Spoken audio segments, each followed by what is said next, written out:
Welcome to Story Jury, where we examine real internet stories and you deliver the verdict. If you enjoy narrated Reddit, consider a like and subscribe.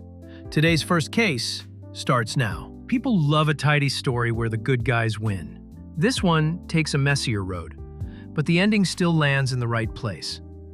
Gazumping is a word you don't hear much in the States. It means you agree on a price for a home, then the seller flips to a higher offer before the ink even dries. It happens fast, and it stings. Our twist was the mirror image, turning the tables without breaking the rules, and making sure a promise was worth more than a last-minute grab for cash. 15 years ago, my best friend and her husband were raising 5 kids in a city that had outgrown them. They rented a tired 4-bedroom that cost $400 a week. A stretch, but survivable. The place had character in the way old houses do. Squeaky doors, a kitchen past its glory days, pipes that groaned after storms. They called it home anyway because that's what parents do when they don't have the luxury of pride. The owner was an elderly woman with a soft spot for big families and long memories. She was comfortable, the kind of comfortable that comes from decades of good choices. She liked my friend. She liked the noise at dinner time and the backpacks near the door. She did a generous thing and froze the rent for years. She told them, "When you've saved enough to be approved for a loan, I'll sell you this house. Your house. For a price you can carry." No papers were signed. Just trust, which felt stronger than any signature. They kept their side of the promise. No vacations, no splurges. Hand-me-downs on rotation and a piggy bank everyone respected. It took 5 years to stack enough together to walk into a bank with confidence. 2 days after my friend told the landlord, "We're ready," the old woman passed away. Quietly, suddenly. Before anything was written down. The house, and a portfolio of others, went to her 4 adult children. Each one already well off, each one polite when they first met my friends. "We'll honor her word," they said, "but probate needs to run its course." Fine. The kids waited. They stripped wallpaper. They painted a bedroom the color of new pencils. Someone sketched a plan for a better kitchen on the back of a grocery list. Hope isn't a contract, but it makes a place brighter. Probate ended. The new owners circled back. "We're going ahead," they said. "Same house, same idea, just a new number." The asking price had drifted up by a stomach-dropping amount, $80,000 more than the promise. And there was an extra twist. An open house in 1 week, with the property going to market. Bids welcome. Speed required. Empathy optional. The bank's math doesn't care about your dreams. My friends were told no. Not at that number, not by next weekend. Outside their 4 walls, rents had climbed. Listings shrank. The kind of place they could afford, big enough for 7 people, was becoming a needle in a haystack made of credit checks and application fees. If the house sold to someone else and the new rent jumped, there was no easy plan B. I was scared for them. Then I was furious. Not dramatic movie furious, the quiet kind that lives in your chest. Here were people who didn't need the extra money, turning a promise into a target. It's just business, some will say. Maybe. But business should still leave room for decency.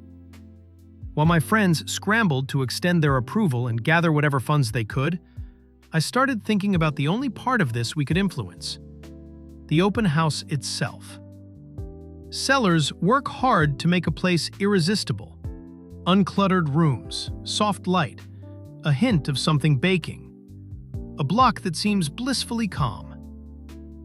We didn't have the power to rewrite the price. We did have the power to let the truth of the house, an old place with quirks and a lively, imperfect neighborhood, speak up a little louder. No laws bent, no damage done, no one threatened, no one harmed. Just a weekend of honest reality. Turned up a notch. We moved furniture off the walls so the rooms felt smaller than a wide-angle lens would suggest. A few extra pieces appeared where minimalist staging would normally subtract.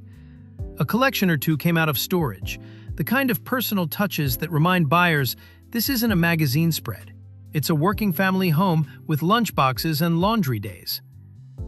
The air didn't whisper freshly baked. It smelled like a house that had lived a long life.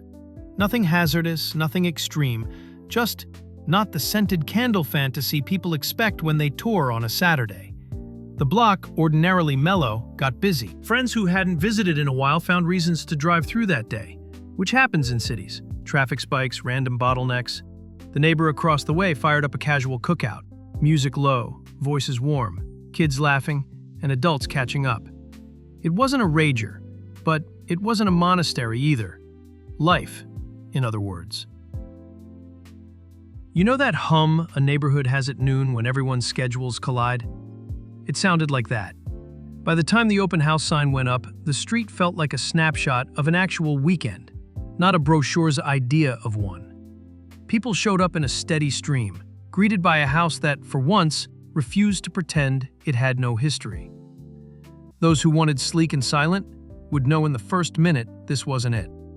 Those who were open to lived in and lovable could look closer. A few potential buyers stepped inside, looked around, and stepped right back out. One woman sat in her car for a while, watched the passing traffic and the neighbor's backyard chatter, then drove away without unbuckling. A guy hung back longer. He asked someone headed down the sidewalk, "Is it always this busy?" The answer was the gentle truth, not always, but sometimes. Block parties happen, people stop by, it's a community. Old pipes can be temperamental after heavy rain, and the yard's mature trees are beautiful and occasionally fussy, in the way old trees are. No one lied, no one oversold. The buyer thanked them, took one last look at the front porch, and left without writing a number. That night, my friends wrote theirs. It wasn't the figure they'd hoped for years earlier, but it was within reach. They signed and put down a deposit, which, under the local rules, meant the offer, once accepted, would lock. Anti-gazumping protections are not universal, but in this market, at that time, they existed for a reason. When you accept, you commit. The next morning, a bolder offer arrived, $30,000 higher. Ordinarily, that's the moment a seller shrugs and says, "It's only business again." Not this time. Papers were already in motion. The promise, battered and delayed, finally had a spine. I didn't see the new owners' faces when they heard. I did hear the sound my friend made when the call came through, a sound tired parents make when a weight lifts off their shoulders. Not a cheer, something quieter. Relief that feels like air after a long swim. There were critics, of course, there always are. They said the rent had been generous years back, as if gratitude has a statute of limitations. They said the market had moved, as if numbers are sacred, but promises are optional.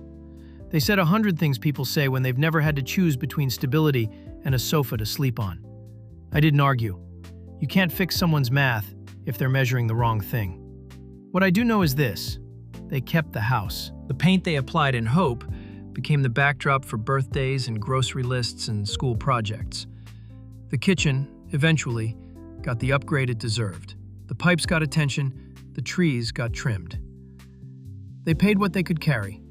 The city kept moving around them, fast and expensive, but they had a corner of it that was theirs. Was what we did perfect? Number. I wouldn't call it a playbook. I wouldn't suggest anyone replicate it. It's one thing to refresh a home to make it sing. It's another to turn down the volume on the sales pitch so buyers hear the honest creaks and rattles. We didn't deceive. We didn't damage. We didn't endanger anyone. We just let reality walk through the front door on the busiest day of its life. And we didn't apologize for it. If you've ever rented for years, you know how rare security feels. It's not about maximizing every last dollar. It's about knowing where your kids will sleep next month. When the old owner promised to sell to them, she was offering exactly that, a bridge from "we're getting by" to "we're building." The bridge cracked when she died. It would have been easy for the people who inherited it to tear the rest down. Instead, they tried to sell tickets to the highest bidder. That day, for once, the system did what it's supposed to do. It remembered the first handshake. People sometimes ask if the number matters, the 80,000 more, the 30,000 higher bid, as if you can solve decency by doing long division. Money always matters, but so do humans, and time, and the difference between a house and a home. My friends weren't chasing a deal to brag about. They were chasing the right to keep a front door key warm in their pocket. Years later, when I visit, the porch boards still have that old house rhythm. The living room still holds more backpacks than anyone planned for. The neighborhood still gets lively on a sunny afternoon. They know their neighbors by name, which is worth more than a scented candle ever will be. And when I pour coffee in the kitchen they rebuilt on their terms, the room smells like proof. Not victory, not revenge, just proof. That sometimes fairness takes the long way around and still arrives right on time. Final remark. Promises should mean something, even when markets run wild. This story isn't a guide, and it isn't an endorsement of clever tactics. It's a reminder that homes are made of people more than prices, and that once in a while, keeping faith beats chasing an extra dollar. Full stop.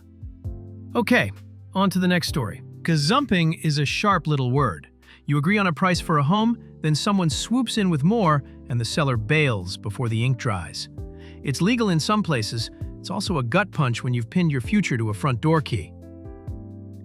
15 years ago, my best friend and her husband were raising 5 kids in a fast, expensive city. They rented a worn 4-bedroom for $400 a week. The kitchen had seen better decades. The plumbing had a personality. Still, it was home. The kind with backpacks by the door and a grocery list on the fridge. Their landlord was an elderly woman with steady means and a generous streak. She liked this family, the noise, the effort, the honesty. She froze their rent for years and told them plainly, "Save up, get approved, and I'll sell you this house at a number you can carry." No contracts, just a promise that felt stronger than paper. They did the hard part. No trips, no extras. Every spare dollar moved toward one thing: stability. After 5 years, they were finally ready to walk into a bank and hear yes. 2 days later, the landlord passed away. Quietly, suddenly, before anything could be written down. Her estate went to 4 adult children, each already comfortable. They were polite at first and said they would honor the plan after probate, so my friends held on to hope. They stripped old wallpaper, rolled fresh paint, and started sketching a better kitchen. Hope isn't binding, but it's powerful. It keeps the lights on. When probate closed, the tone changed. The number changed too. The asking price jumped by $80,000, and an open house was set for 1 week later. The bank's math didn't care about feelings. At that new price, the answer was no, not in 7 days. Meanwhile, local rents had climbed, and larger places were scarce. If a new owner raised the rent or ended the lease, finding anything big enough for 7 people would be a small miracle. I felt that icy mix. Fear for them, then a low, steady anger. This wasn't about need. It looked like pure opportunism dressed up as, "That's the market." Maybe it was legal. It didn't feel decent. My friends scrambled to extend approvals and gather every lawful option. I looked at the only part of the process we could touch without crossing a line: the open house. Sellers usually polish. They declutter, light candles, make the rooms breathe like a magazine spread. We decided, within the rules, to let the place be what it really was: an old, lived-in home on a lively block. And let that truth speak for itself. No damage, no lies, no danger. Just no pretending. We didn't stage for softness. Furniture wasn't tucked tight to walls to fake width. Personal touches stayed where real families keep them. The air didn't whisper bakery window, it just smelled like a home that had seen busy mornings and late dinners. Honest, not harsh.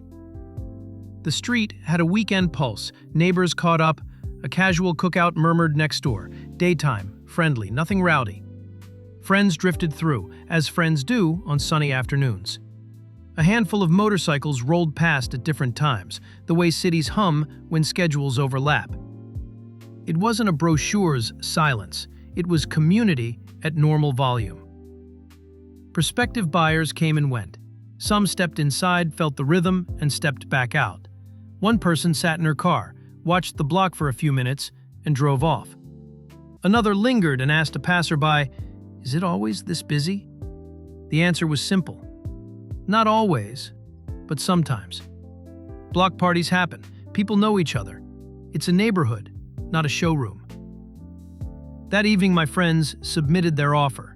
It was higher than the number they'd prayed for years earlier, but it was within reach. They signed and put down a deposit.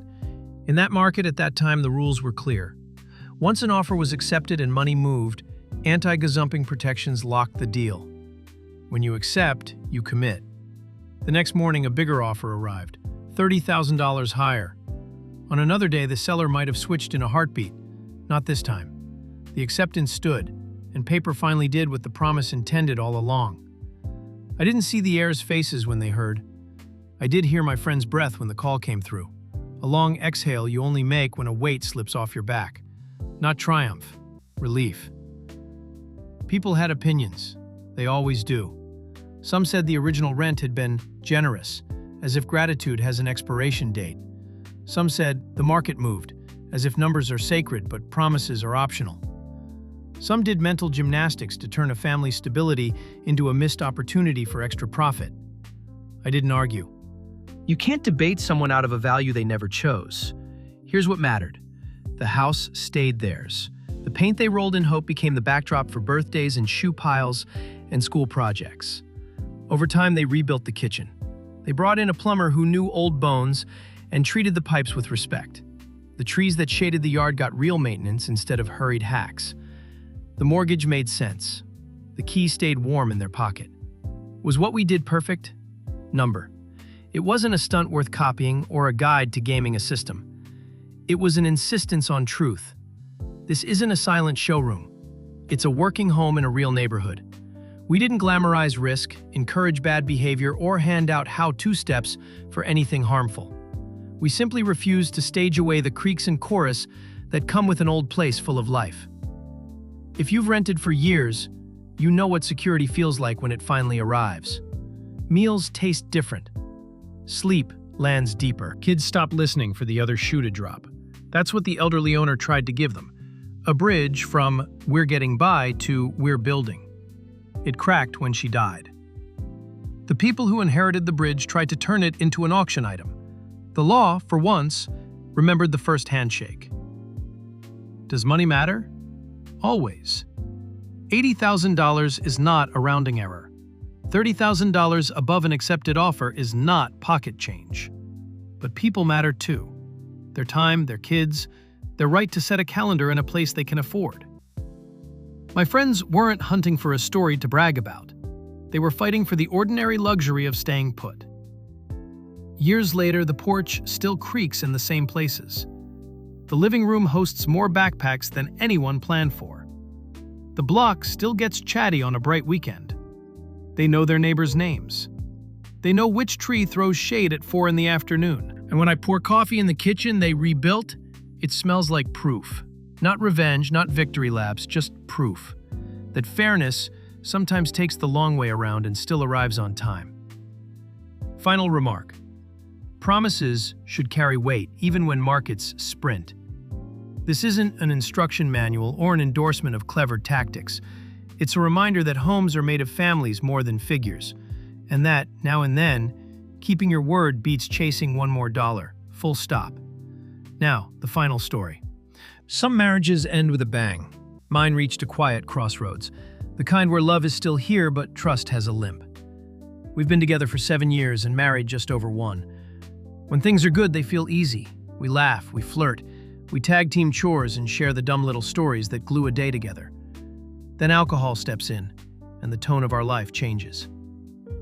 About a year ago, my wife got drunk and crossed a line online.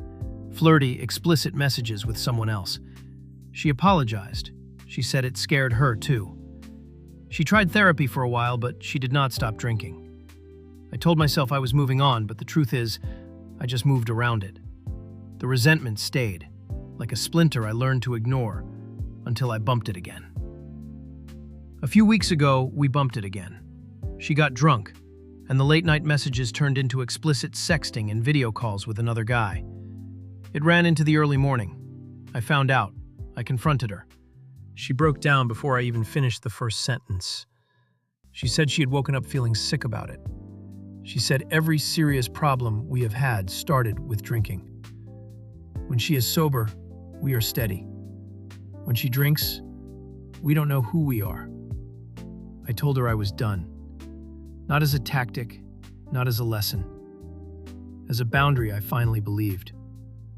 She cried. She said she wanted to be sober for good. She asked me to take it one day at a time and try couples therapy.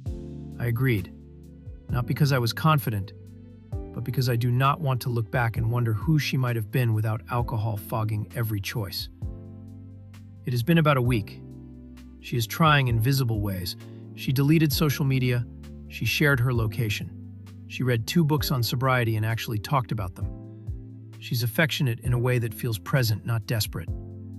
She makes eye contact. She tells the truth quickly. And me? I am here, but I am also numb. Part of me leans in. Part of me folds its arms. I listen. I nod. I go quiet when old anger brushes past. I want to be fair. I also want to protect what is left of me. What makes this complicated is that the rest of our life is not a horror story. We have a good partnership when it is good. Inside jokes, matching energy, the everyday warmth that couples build on Tuesday nights while chopping vegetables. That is what makes this feel like standing in a doorway, staring at 2 futures.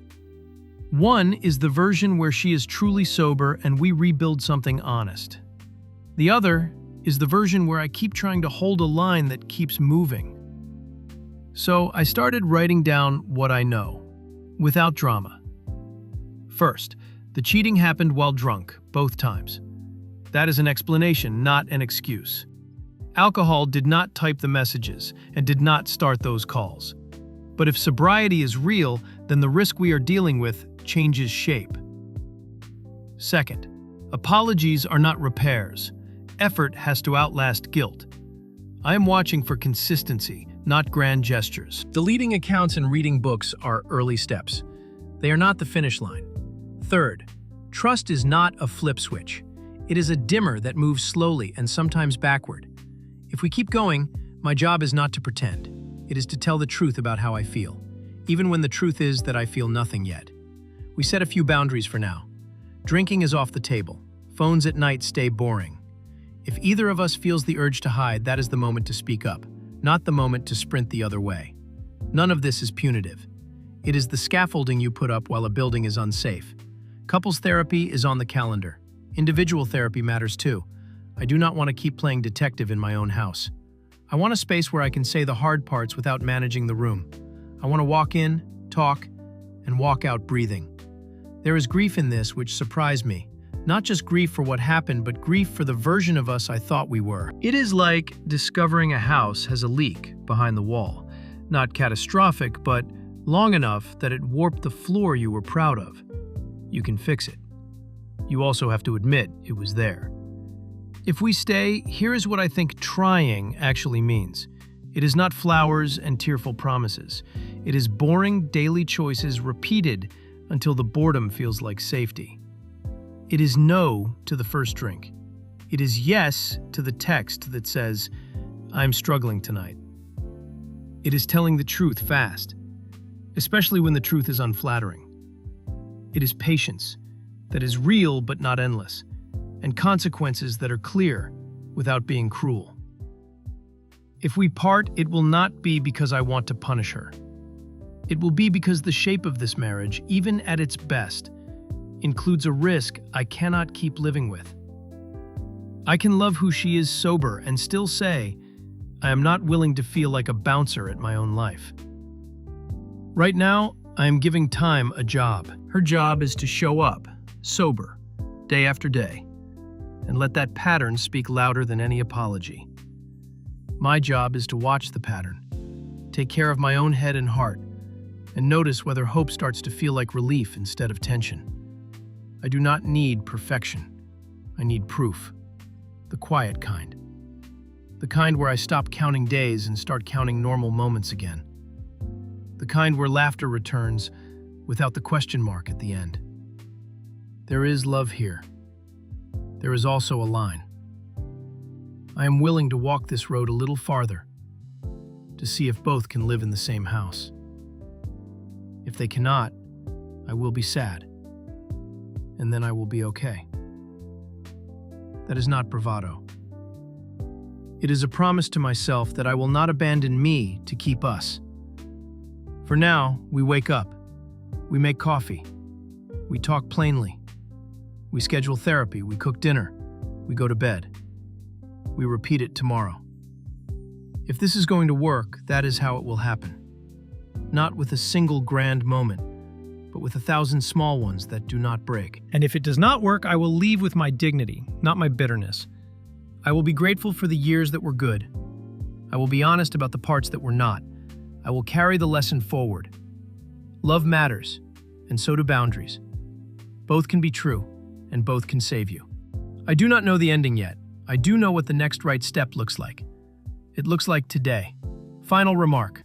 Infidelity and alcohol do not have to write the last line here. Consistent sobriety, honest boundaries, and real accountability will either rebuild trust or make the decision clear. One way or another, choose the path where you can look yourself in the eye and mean it. How would you rule? Leave your verdict in the comments. Thanks for watching Story Jury and keeping it respectful. If you'd like more cases, consider a like and subscribe. See you in the next one.